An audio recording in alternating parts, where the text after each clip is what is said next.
What is up, guys? Welcome to Legacy TCG, back with a Edison tier list. This will be my first ever tier list on the channel. Some people have been asking about my personal opinion, and yeah, I'm here to give it to you. My accolades aren't super outstanding. I just play a lot of locals, you know, sometimes win them. And then like I got second at a 62-man tournament that gave me a Ghost Fair Stardust, which is near and dear to my heart. But I'm still looking for my big win, my first place.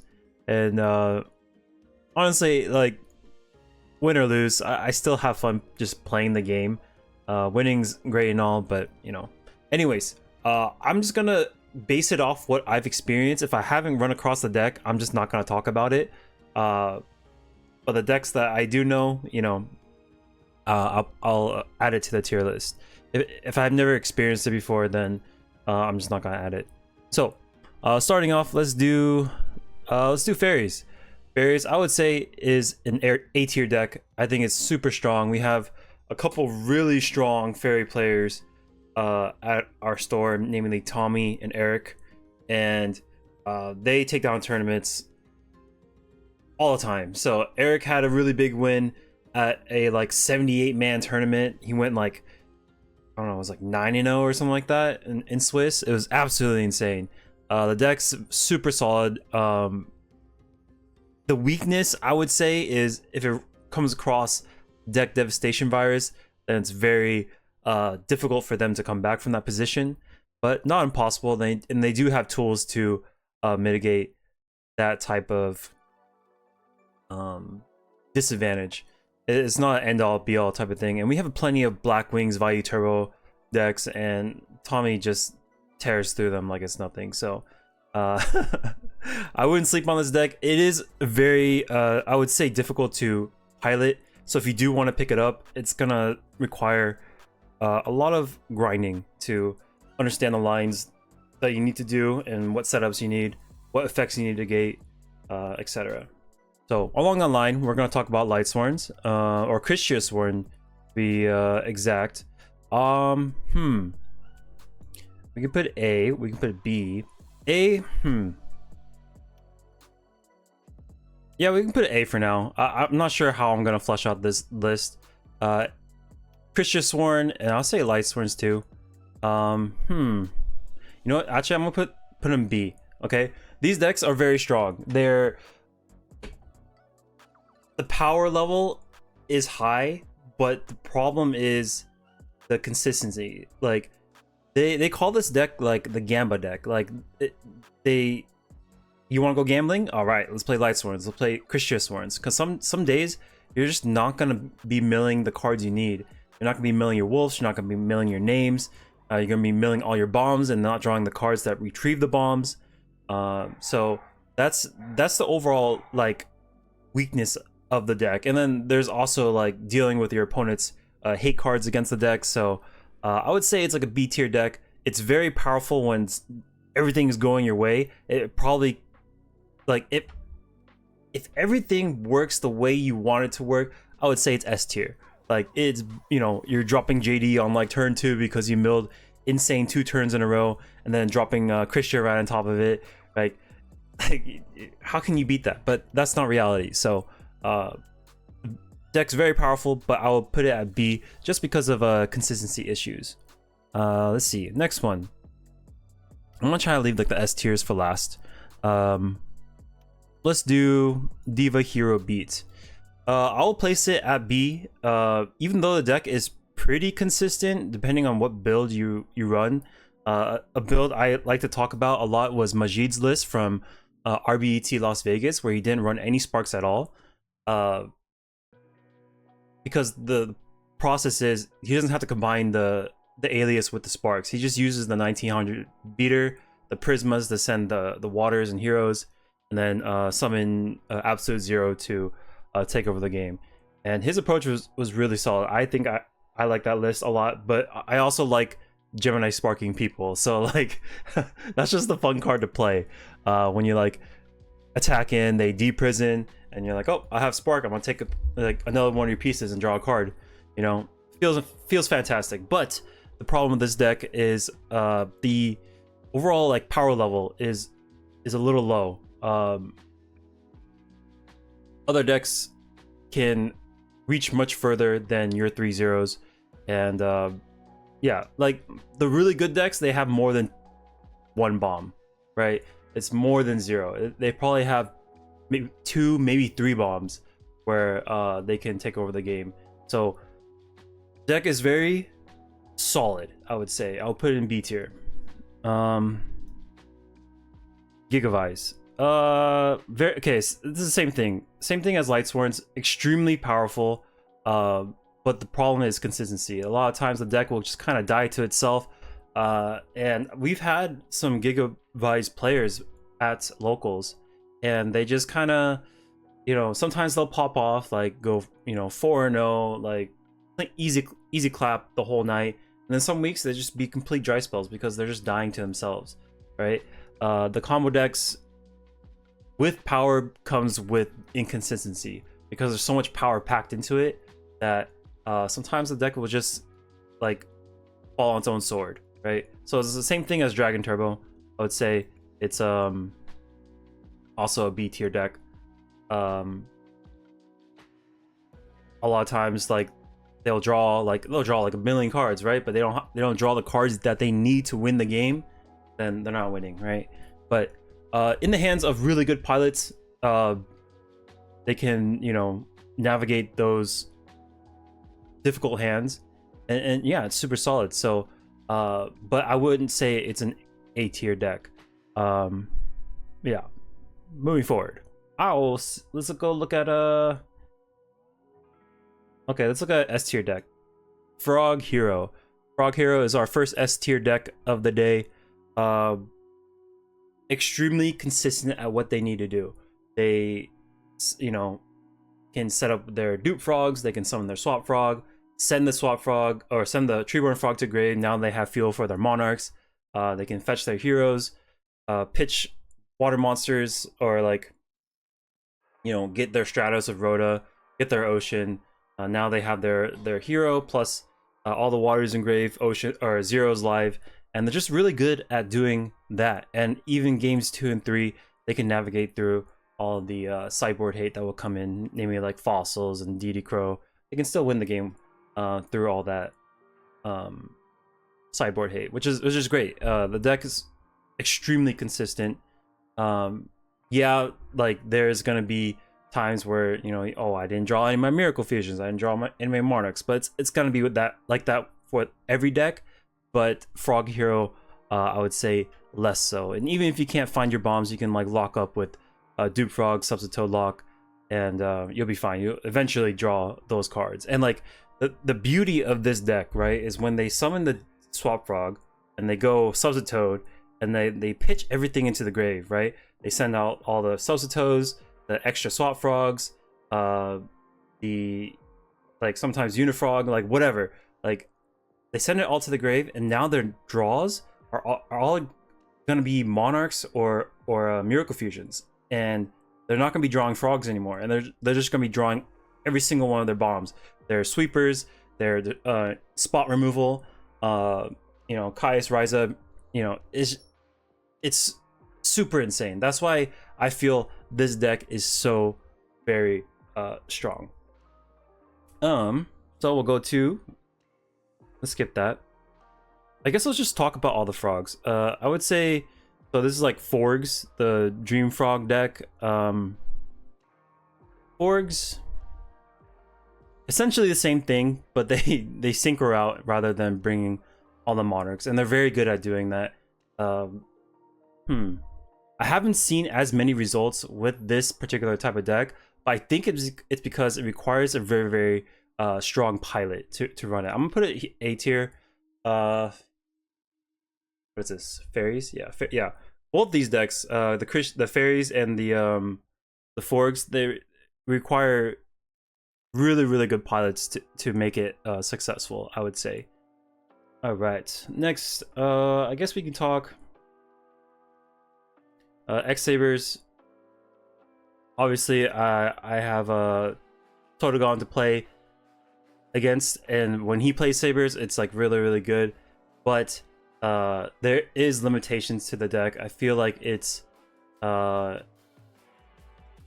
reaching, like, I don't know, it's not consistent, super consistent, but it's not weak either. It's a very viable strategy. I'll probably put it like maybe between B and C.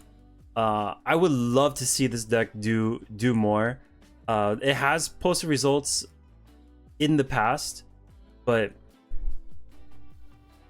I don't know, there's a lot of like small monsters as well they have to deal with, and sometimes it just doesn't coincide together, where like, you know, you need the X Sabers engraved for Gotham's emergency call. You need 2 Sabers on board to bring out the Fall Troll. Sometimes you won't get that Fall Troll. There's just like a lot of things to where like it has the potential to just be great, but it's just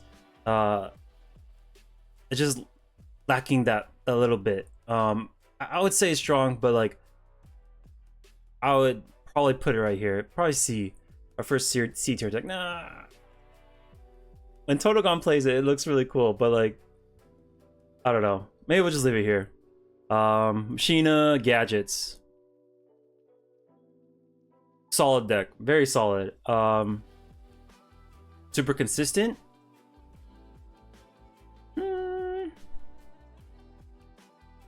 Yes. You know, you just draw your gadgets, summon Gear Frame, pitch, get Fortress, throw down a bunch of like hate cards. But would I put it A tier? There's probably gonna be a lot of B tiers. I'm gonna be real.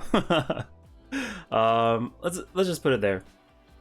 These guys like Gravekeepers, Aliens, Norlaris, Gemini. I haven't come across any of these, so we're just gonna put them like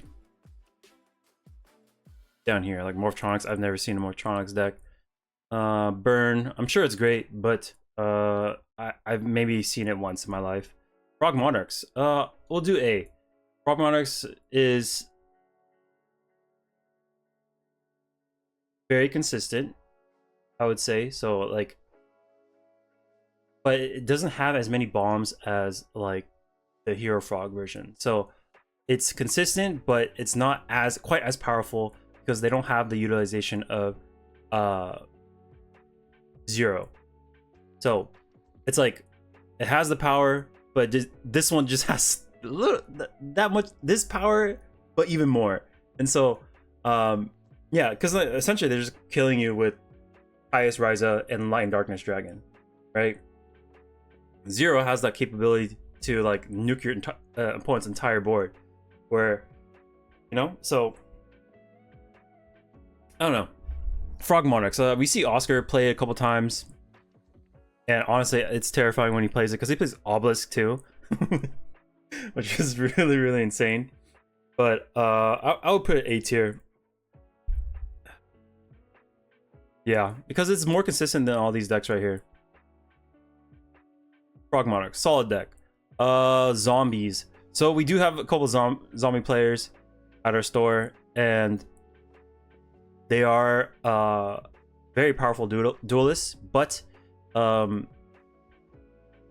I wish I saw this deck more often. Like we have Ultimate Offering zombies, we have Diva Hero zombies, we have Instant Fusion zombies, all types of zombies. I think that strategy is very good, but it has a glaring weakness in the Blackwing matchup. Blackwings tend to eat these cards alive, and you know, when Ashura is constantly getting that +1, +2 every turn, it's very hard to come back. And there's a lot of Blackwing players at the store. It used to actually be a lot more Blackwings, but people have been like switching between Blackwings, Vayu Turbo, I guess Monarchs. I don't know. Card addiction is pretty diverse, which I love. It's not like every round's gonna be, you know, Vayu Turbo, Blackwing, Vayu Turbo, Frog. Like it is not that way. A lot of players, like, they enjoy the, you know, spice of life, where like they play different decks or not meta decks, and you know, it makes them happy when they beat somebody with a not meta deck. There's a lot of those types of players. But I think the zombie strategy is super solid. Not quite A tier, but just because like it, not only is it deck deviable, which Vayu and Black Wings can produce those cards fairly easily. It's yeah,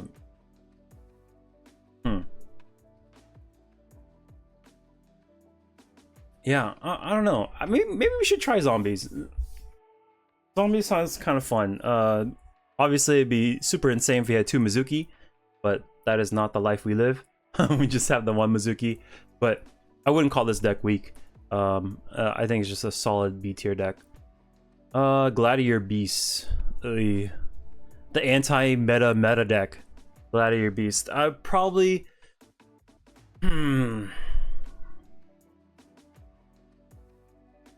probably A. Like, it's very good at what it does, right? It has a low concentration of monsters and a butt ton of traps and spells that help them stay on field. It's good into the frog meta where they can manipulate the grave with Ridiari. Like, frogs do not want to see Gladiator Beast. Combo doesn't want to see Gladiator Beast. And so, depending on the meta, this deck can thrive. But if it's like heavily like Blackwing meta, then maybe less so. But I think the strategy overall is pretty solid. Maybe not A tier, because I guess it's super dependent on the meta. I think it's a very solid strategy. I also think it's one of those strategies that make you pull your hair out. Like if you make one mistake, it's over. Like you're done. Like it's very I would say high skill ceiling in my opinion. You have to make the right decision every single time, and if you don't, then you'll get punished and you can't come back. If you can get through a Gladiator Beast plus their 4 back row, like, it's very hard for them to make a comeback out of that position. There's not a lot of cards that can bring them back into the game except for like Rescue Cat or something, right?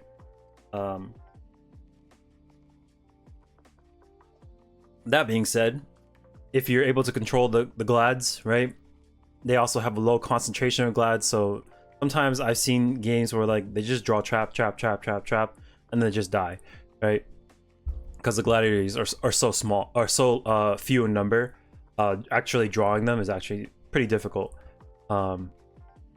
Especially if you run like Secutor, which is a monster that can't tag out, or if you just draw a monster that's too small and you don't have a way to run over something. But I think along with all these other decks, it's solid. Yeah. Let's see, what is this deck?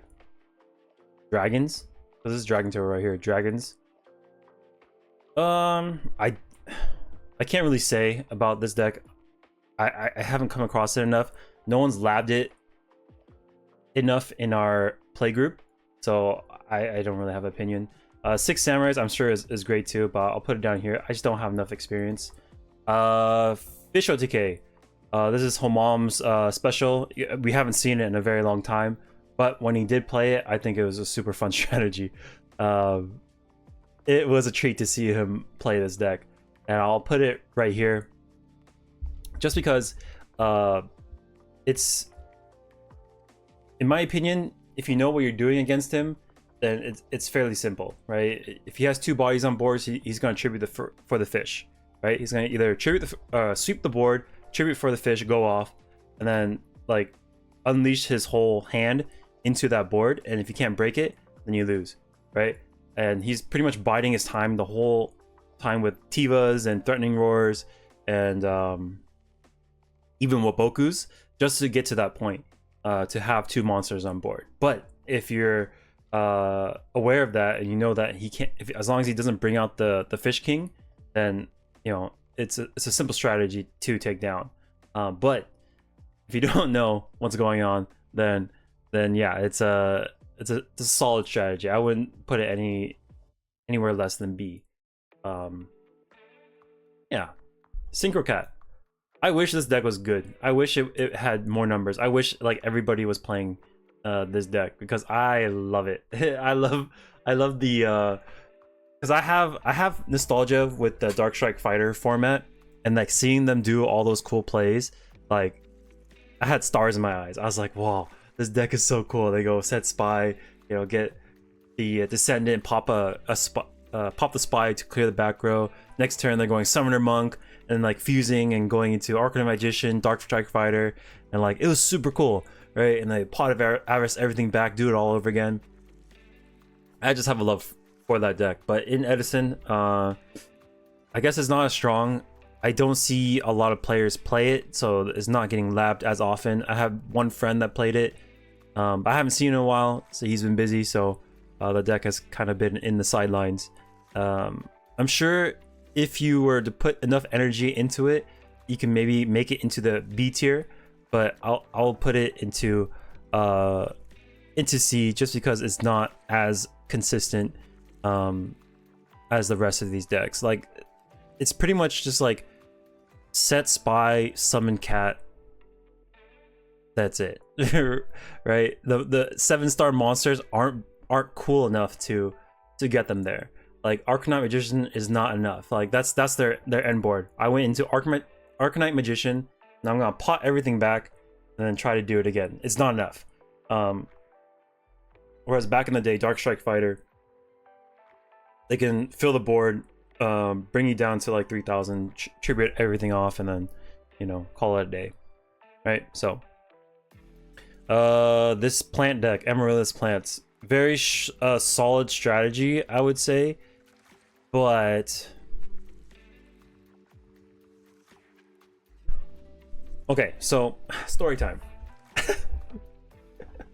I had one of my friends play this deck. He was like the dedicated Amaryllis player. This is before the reprint of the Amaryllis card. So each copy was like close to $80.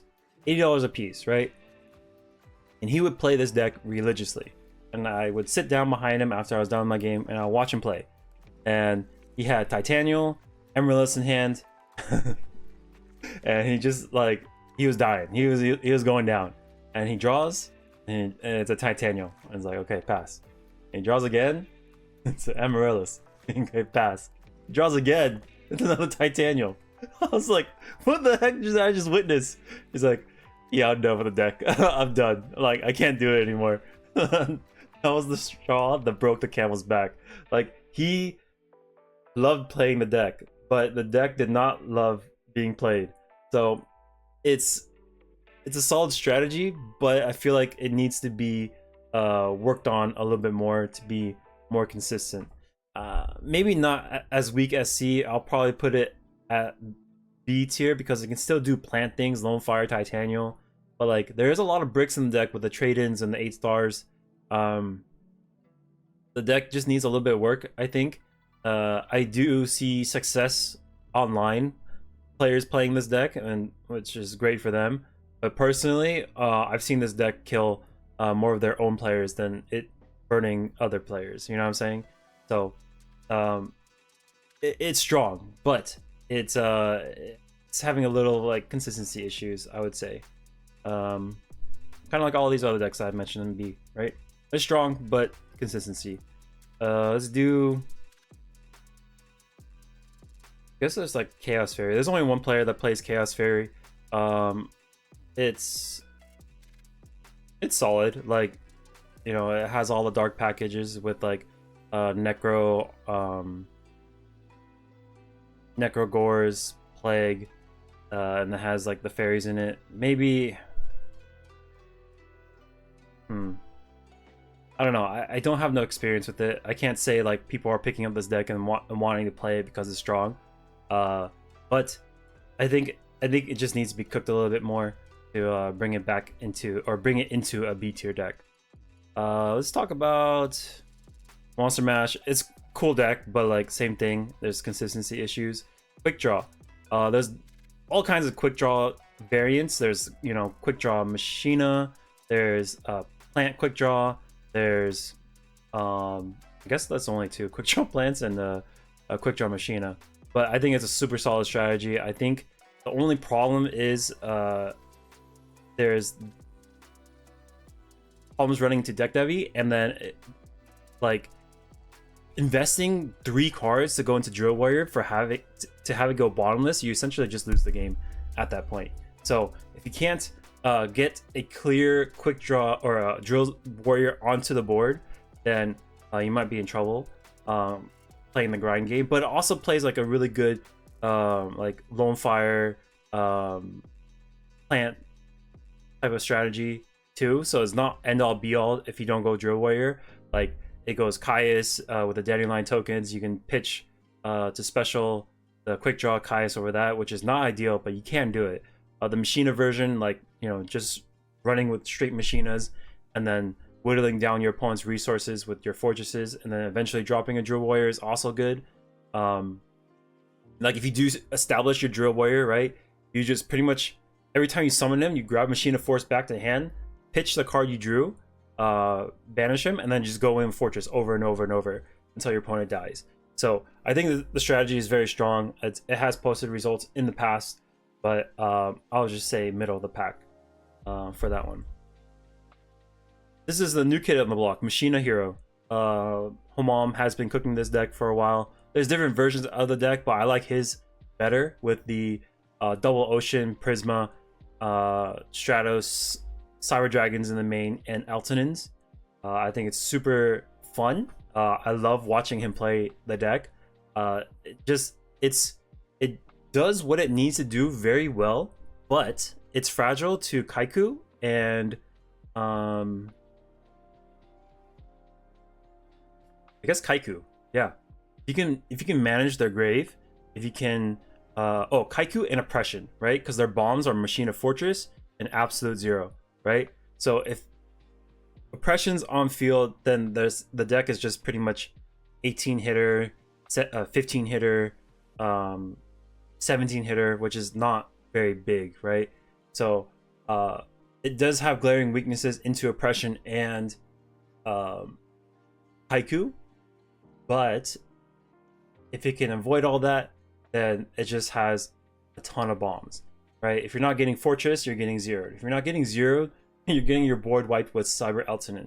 If Eltanin is not summonable, he's probably pitching it to special the Fortress. Like, it's a very, very cool deck. I would highly recommend maybe labbing it out yourself. I think it's fun. Fortress with zero, like, sign me up. Like, that is the deck I want to play.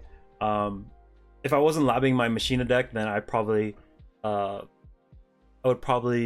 put it into, or I would probably be playing this deck.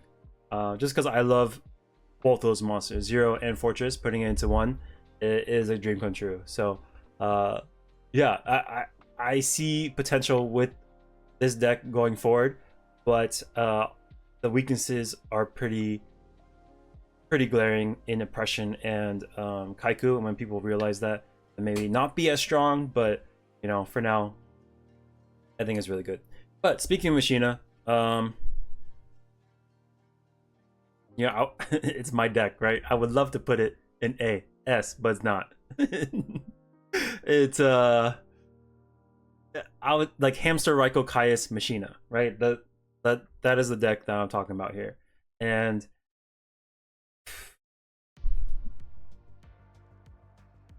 maybe I could put it into A. But if I put it into A, then I probably have to put Light Sworns and Christian Sworn up into A. Can I do that? Because the problem with the deck, right, is it's slow into frogs because you're setting with hamsters and Raikos. And like, if you don't start milling your cards, you're not able to fill the graveyard, then the Pot of Avarices clog your hand and you're essentially just dying to yourself. You know, I can't put it A. I just have to put it B, unfortunately. Super solid all amongst here. If it was more consistent, because I have so much experience with this deck, I know how it feels to just die to myself over and over. And good decks, they don't do that to themselves. Like, they always have playability. They always have a way to play the game. And sometimes I don't have that option. Sometimes I'm drawing 2 Caius in hand with nothing on board and I'm behind, right? So until I can figure out a way to make it so that my hand is playable at all times, then I can put it A. But for now, it has to be B, because I've experienced death to myself way too many times to to know that this deck needs work. And it's fun when it does work. Obviously, when you're part of averaging your deck and you see the crushing defeat in your opponent's eyes, oh my gosh. That is so much fun. But yeah, it doesn't happen like that all the time. So but for me personally, this deck is home. This is what I have the most fun playing, and until I find another deck that gives me that same feeling, I probably won't play another deck until I get like that one big win. Essentially, I'm kind of addicted to the deck. I'm always trying things, but end of the day, it's a B tier deck. Dark Calling. I think this deck needs more work. It's how do you say,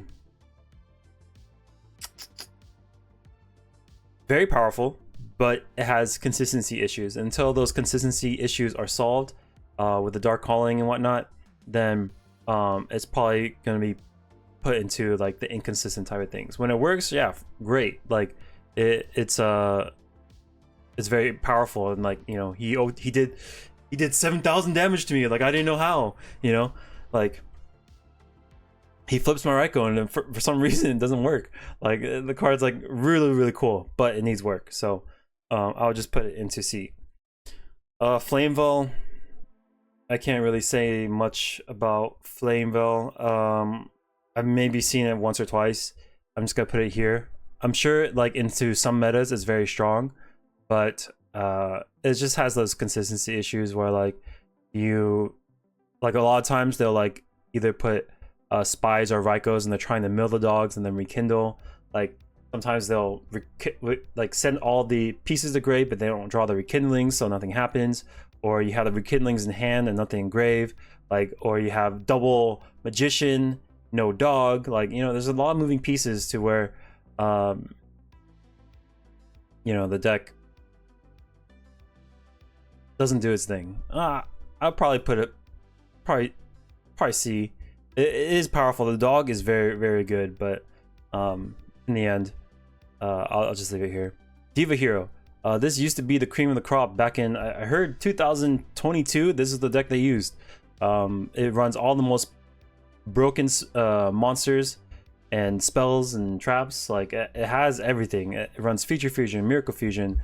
It has Caius. It has turn 1 Deep Sea Diva into a 5-star. Like malicious, like all the cool stuff. But its weakness is oppression. And since there's a lot of little monsters, it's also deck deviable as well. So same weakness as Machina Hero. Oppression really stops this deck in its tracks, but it also has another weakness inside deck devi, to which the last two decks is Vayu. Actually, we're going to talk about Black Wings, just pure Black Wings. Obviously, there's a bunch of other decks that could be included in here as well, like Hybrid Black Wings, whatever. But in general, Black Wings is S tier deck. It does exactly what it needs to do. It's an aggressive deck that is all their monsters are summonable in hand, right? Even if you draw 5 monsters in hand, even though it's just gonna be one at a time, at least you can still play your cards, right? And in combination with Whirlwind, the deck is absolutely devastating. That, and it runs oppression really well. It can also facilitate deck devastation virus. Super solid deck. Yeah, Black Wings. It's the good players that play this deck, like, I don't know, some people will call it brain dead, but I think there's a lot of decision making that you do need to make that separates good and bad players. I think I've played bad Black Wing players before where I'm just like, okay, like this is not a competition. And when you see a good Black Wing player, like with how consistent this deck is, it's very scary. And we have a lot of those at Card Addiction. So super solid. And the last deck, Vayu Turbo. Vayu Turbo, I think, is the best deck in the game. I think it is in my opinion, the most beautifully crafted Edison deck ever assembled. And like, it has the ability to adapt to whatever it needs. Like, it can play aggressive, it can play slow and control, it can remain neutral. Like, it has playability. It always has playability. Like, obviously there's gonna be hands where like it's bricky as hell, and like, you know, every deck has that, right? But this deck less so. You're gonna be able to at least do something with your hand. And like, if you have a bunch of darks in hand, you just need one Greffer to fix it. Or maybe you know, yeah, it has a lot of like really good cards, like Dark Arm Dragon. It can run Chaos Sorcerer, it can run it runs Burial, Return.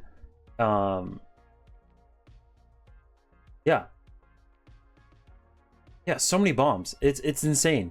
And if you saw RBET, what was it, Indianapolis, like a bunch of the players were just playing Vayu. Like, and there's good reason to it too, because the deck is consistent, and good players know that consistency wins matches, right? I guess the biggest thing would be playing the Vayu Turbo matchup, which I've heard is absolutely abysmal, because like, I'm guessing like if they mill better than you, then like there's something you can do. Like, you know, it was RNG to for them to win, you know. But like, even so, like, you have players like Eric with his you know, his like what they call, like, the Sizzle 41, where he just plays the same 41 cards over and over, and he wins all the time. Like, he wins a lot. Like, his accolades are insane. And yeah, if you want to invest your time into a deck that will take you far, just play Vayu Turbo. Like, I think, yeah, I don't know. Every time I think about this deck, like, it's so good. And there is like RNG with like Raikos and whatnot, Raikos and hamsters flipping and milling the cards, but they can also fix that too. Like, my deck, like, I'm purely just RNGing my machines into the grave. Like, it's a little different for me because I just want monsters in general to hit the grave. But if these guys don't have their dark set up in grave, then they can just pitch it with Armageddon Knight or Dark Greffer, and they're fine, right? Like, if the Raikos happen to mill like poorly, then they can just fix it. They're like, oh, it's fine. Like, I'll just send it myself. I'll do it myself, Raiko. It's okay. You take a break, you know? Or yeah. But there are some complaints from certain players that have said, like, dude, I keep milling my returns, my burials, my dad. Like, I keep milling my power cards, and it feels awful. Which, you know, yeah, it sucks that happens. But like, you know, if it does happen that way, you're probably just think of it as you were never gonna draw in the first place, right? It's a non-factor. Like, yeah, it sucks that it happened that way, but you know, you just roll with the punches. Anyways, top 3: Vayu Turbo, Hero Frogs, Blackwings. Right underneath Fairies, I think is very solid strategy. The Forgs, Frog Monarchs, all very consistent. And then all the B tiers, I would probably put most of the decks in Edison in B tier. Just because of consistency issues, right? But they're very good at what they do. I'm still working on Machina. I want to make it into an A tier deck someday. S tier, probably not feasible. I'm gonna be real. But all these other decks, I think if you're playing any of these B tier decks, then you're good. A tier decks, obviously, like, yeah, same story. If you're playing S tier, and you only like one trick pony those decks, then I think you can achieve anything, really. Yeah, it was a pretty long video, but I hope you enjoyed it anyways. Thank you so much for watching. I'll probably do more in the future, probably be more descriptive on the decks, like I'll probably like have more deck lists and whatnot. But I just wanted to do get my first one out there, and then yeah, thank you so much for watching. I appreciate all the support you guys give me. The people who write in the comments, thank you. It's, or like, you know, people who like say you could have done this line better, or you know, this person did this, like they could have done this. I appreciate it because it helps me learn, and it helps me like improve as a player. When I see that, like getting into the mind of someone else, it helps me, and I appreciate it. But yeah, I'll catch you on the next one, guys. Peace.